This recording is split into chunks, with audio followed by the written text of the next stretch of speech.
Oi, gente! Hoje eu vim falar sobre o livro baseado em fatos reais da Delphine de Vigan. É da editora Intrínseca. A capa é assim. Aqui tá a parte de trás.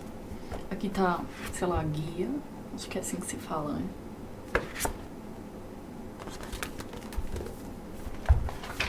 Aqui dentro do livro é assim. O início do livro se dá quando ela tá no lançamento de um livro. O anterior a esse, que fala sobre o suicídio da mãe dela e possíveis motivações para isso. Ela começa com essa cena porque ela diz que essa história só é possível por causa do estado de cansaço mental que ela chegou. Ela não estava preparada para as consequências que a publicação daquele livro autobiográfico causou nela. Uma coisa que ela aborda várias vezes no livro é sobre como as pessoas ficam mais fascinadas a uma história quando elas têm um caráter real. A Delphine conhece a ghostwriter Ellie e é numa festa de uma amiga que ela conhece a Ellie, a ghostwriter. Ellie é o pesadelo de todo escritor. O tipo de pessoa que ninguém desejaria que cruzasse seu caminho. Este livro é o relato do encontro da escritora Delphine com a ghostwriter Ellie. E começa, então, a história da Delphine no lançamento do livro. E ela dá um fora num leitor e fala, não quero mais dar autógrafo não, já passou do horário. E ela se envergonha disso. Mas no final ela acaba se desculpando porque ela estava muito cansada da situação que ela se encontra, de se doar completamente, não só pela escrita do livro, não foi só isso que requeriu muito dela. Então ela vai numa festa, acho que no mesmo dia, se eu não me engano, que uma amiga convida ela, e nessa festa ela fica sentada num sofazinho e ela vê uma moça dançando e, gente, o jeito que ela descreve ela dançando, achei maravilhoso. E essa moça vai conversar com ela. Ellie. Aí que entra a dita cuja. E começa aos poucos. A Delphine vai narrando como a Ellie vai ocupando cada espaço devagar. Acompanhar isso e ver onde isso chegou é muito inebriante. Não que o livro seja maravilhoso, porque eu não achei. Mas o jeito... Gente, se tiver algum barulho, é que o meu gato se enfiou na estante e está amassando sei lá o que. Filha! Ela tá até lá amassando uma sacola no meio da estante, simplesmente. Enfim. O plot é esse. Como se dá essa relação e como ela se desenvolve e qual o desfecho dela. Mas o máximo da história não é isso. São as reflexões que são embutidas no livro. A Delphine tem uma escrita muito boa. Assim, eu acho que é por isso que o livro virou um sucesso. Porque o enredo, a premissa é muito boa. Maravilhosa. Aliás, eu comprei por causa dela, não foi nem por causa da escrita. Mas o jeito que se desenvolveu foi meio decepcionante pra mim. Eu já vou explicar por quê. E o início é muito cativante. Ela vai contando as experiências dela. Ninguém sabe se essa história é verdadeira. Eu já procurei entrevista da Delphine e ela não fala, ela não revela. Eu acho que é tudo falso. Eu vou explicar também por quê. Mas ela não revela. E é muito curioso você começar a ler isso e você ficar, nossa, quem é essa pessoa? Quem é ele? Daí eu procurei e não achei nada. Então, não perde nem seu tempo procurando. Você não vai achar. Numa entrevista dela, foi a coisa mais relevante que eu posso te dizer pra já poupar o seu esforço. Que ela falou que, de certa forma, a história é verdadeira.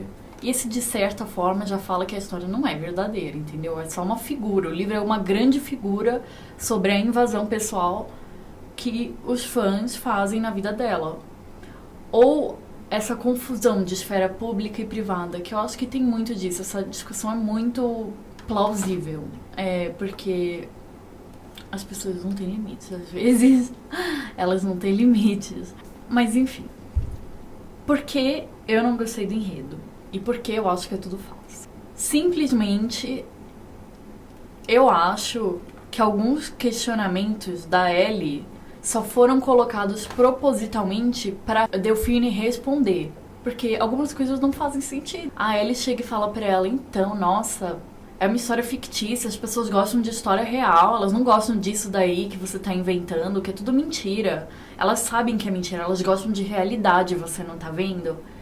E a Delphine, ao invés de simplesmente mandar ela se fuder, ela abre um questionamento filosófico sobre isso. Não, que não sei o que não sei o que lá. Eu fiquei meio, cara... Tipo, e não foi uma vez só. Foram 10 vezes.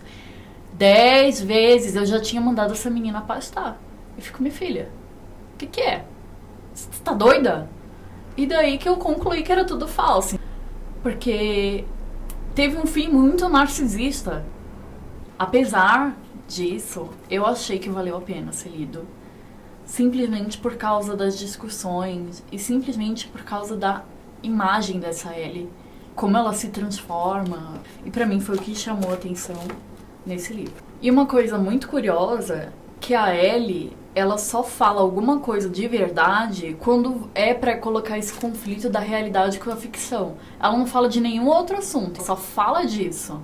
Ou fala de coisas relacionadas a isso que vão ajudar a desmembrar a trama no final. Que o final acontece uma coisa completamente diferente do esperado, que eu não vou falar o que é, senão vai estragar o livro. E talvez o livro, se for verdadeiro, seja uma memória seletiva, sabe?